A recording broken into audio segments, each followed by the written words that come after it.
Shalom, shalom, bonjour à tout le monde, c'est votre sœur Tabitha Ilunga. Bienvenue sur ma page Salmo 119 et aussi sur ma chaîne Salmo 119 sur YouTube. Voilà, donc je viens aujourd'hui encore une fois avec une nouvelle vidéo et avec un nouveau sujet que j'aimerais partager avec vous tous. Et j'espère bien que ce sera une très grande bénédiction pour vous et que ça va apporter un changement euh, dans votre vie, au sein de votre famille. Et voilà. Alors, un grand merci à ceux qui ont l'habitude de me suivre. Un grand merci pour ceux qui partagent les vidéos. Que le Seigneur vous bénisse. Sans plus tarder, je vais aller dans le sujet sur lequel je vais partager aujourd'hui. Aujourd'hui, je vais parler des blessures intérieures, sources des conflits, des divisions, des séparations familiales. Alors, euh, nous remarquons que les familles aujourd'hui, euh, plusieurs, il existe plusieurs conflits, il y a beaucoup de conflits, il y a beaucoup de problèmes, les membres des familles se divisent, se séparent. Et aujourd'hui, j'aimerais parler d'une des causes de ces conflits, d'une des causes de ces divisions, qui est tout simplement, qui sont tout simplement les blessures intérieures. Alors, qu'est-ce qu'on entend par blessure intérieure? Une blessure intérieure, c'est une blessure émotionnelle. Je donne un exemple, quelqu'un qui vous offense et qui vous fait vraiment mal, qui vous blesse du plus profond de votre cœur. Alors ça, c'est une blessure intérieure. Et la plupart des familles se divisent et se séparent à cause de ces blessures intérieures. Et c'est la cause euh,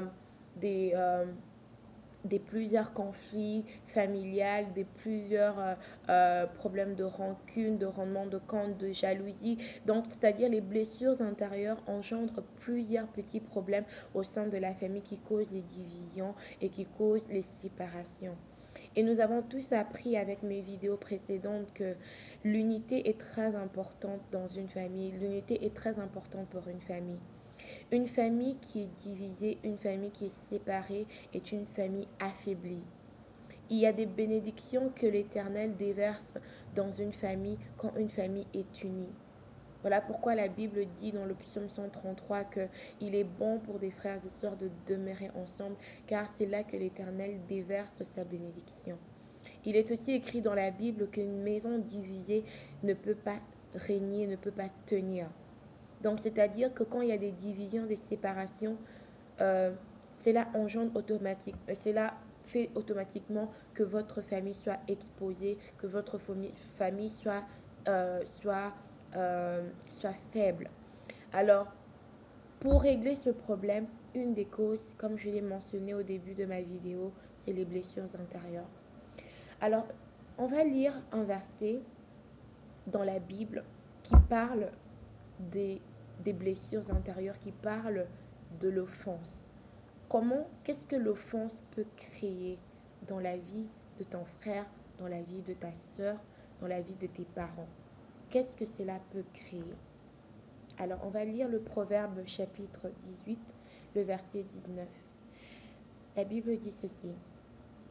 Un frère offensé est plus difficile à gagner qu'une ville forte, et les querelles sont comme les verrous d'un palais. Je répète encore, Proverbe 18, verset 19. Un frère offensé est plus difficile à gagner qu'une ville forte. Les querelles sont comme les verrous d'un palais. La première partie de ce verset nous explique clairement, de façon très claire, que un frère offensé est plus difficile à gagner qu'une ville fortifiée. Est-ce que vous savez c'est quoi une ville fortifiée? Une ville fortifiée, dans le temps à l'époque, une ville fortifiée, c'était une ville qui était entourée des grandes murailles. Et les murailles servaient justement à protéger la ville, à contrôler la ville. Et aussi, c'était établi comme un système de défense. Donc, ça permettait à la ville de se protéger contre les ennemis. Donc, une fois que cette muraille était élevée, était établie, c'était pour protéger et séparer la ville, afin que la ville de l'extérieur, c'est-à-dire pour mettre une ligne, pour mettre une barrière entre l'extérieur de la ville et la ville en soi. Et c'était établi dans ce sens pour pouvoir protéger la ville et était établi également comme un système de défense. Alors c'était très difficile pour l'ennemi d'attaquer une ville fortifiée parce que au-dessus des murs, il y avait des militaires qui veillaient, qui avaient leur regard placé à l'extérieur de la ville pour protéger la ville. Alors c'était très difficile de pouvoir attaquer une ville fortifiée. Alors quand la Bible vous dit que un frère offensé est plus difficile à gagner qu'une ville fortifiée, ça veut dire que c'est très difficile de récupérer un frère que vous avez offensé. Alors voilà pourquoi, la raison pour laquelle je partage cette vidéo, c'est toujours dans le cadre de promouvoir le bien-être familial et l'unité familiale. Alors pour préserver cette unité, pour préserver la force de la famille, il est très important de pouvoir éviter de se blesser les uns les autres. Pour ça, il faudrait faire attention à la qualité de nos relations au sein de la famille. Nous devons faire attention à comment nous nous traitons les uns envers les autres. Nous devons prêter attention à comment nous nous adressons aux membres de notre famille. La raison pour laquelle un membre de famille offensé est très difficile à gagner, c'est parce que quand on s'attend plus des personnes qui nous sont proches que des personnes qui nous sont éloignées. Quand quelqu'un est proche de toi, tu t'attends à ce que cette personne te protège, que cette personne te traite de la bonne manière, que cette personne te chérisse et que cette personne, que tu sois important pour cette personne. Mais quand cette personne vous blesse, vous avez tendance à vous protéger encore plus parce que vous vous dites que cette personne est proche de moi, alors je ne veux plus permettre à ce que cette personne me manque du respect, que cette personne me déshonore ou que cette personne me blesse. Alors, cette position-là, c'est cette position que un frère ou une sœur que tu offenses, un parent que tu offenses, prend comme décision. Alors, automatiquement, ça crée des barrières. Cette personne, automatiquement, élève des murs et devient souvent, le plus souvent à la défensive. Vous aurez du mal à pouvoir atteindre cette personne émotionnellement que physiquement. Pourquoi? Parce que l'offense, la blessure intérieure a créé, a élevé un mur dans le cœur de cette personne. Et automatiquement, ça crée des divisions, ça ouvre la porte à la séparation, à la division.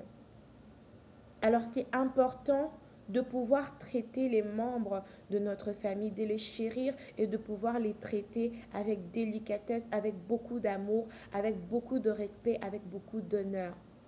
Parce que notre famille, c'est notre trésor, c'est notre bénédiction. On doit veiller à ce que la famille soit unie et que l'atmosphère au sein de la famille soit correcte. Mais comment faire? Une des choses, c'est d'éviter de se blesser les uns les autres. C'est de pouvoir se traiter avec respect. C'est de pouvoir se traiter avec honneur. Apprécier et garder, chérir ces personnes. Et même quand vous voulez reprimander la personne, il faut le faire par amour. Il faut le faire même bien que étant sévère. Il faudrait le faire avec amour, avec beaucoup d'attention pour éviter à ce que votre frère soit blessé. La plupart du temps, on a tendance à négliger ce côté. On se dit, c'est mon frère, je peux lui parler comme je veux. Non, ton frère, ta soeur, ton enfant, ton père, ta mère est un être humain tout comme toi, a des sentiments, a des émotions qui peuvent être touchées et qui peuvent être sensibles. Alors pour éviter de perdre la confiance, pour éviter de perdre cet amour, cette unité, cette confiance que vos frères ou vos sœurs vous donnent, il est très important de se traiter avec beaucoup de respect. Alors c'est ce que je voulais partager avec vous.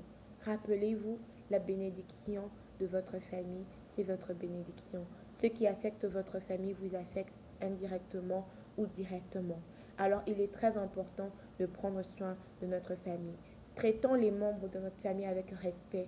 Reprochons-les avec respect, avec amour, pour éviter les blessures intérieures, pour éviter ce mur de s'élever dans les cœurs de ceux que nous aimons et de ceux qui nous sont chers. C'était là, votre sœur Tabitha Ilunga. Que le Seigneur vous bénisse. Et ma prière, c'est que la paix et la joie règnent dans les familles. Restaurer l'unité et garder les relations, protéger les relations que vous avez au sein de votre famille. Que le Seigneur vous bénisse et on se reverra à la prochaine vidéo. Ciao, ciao.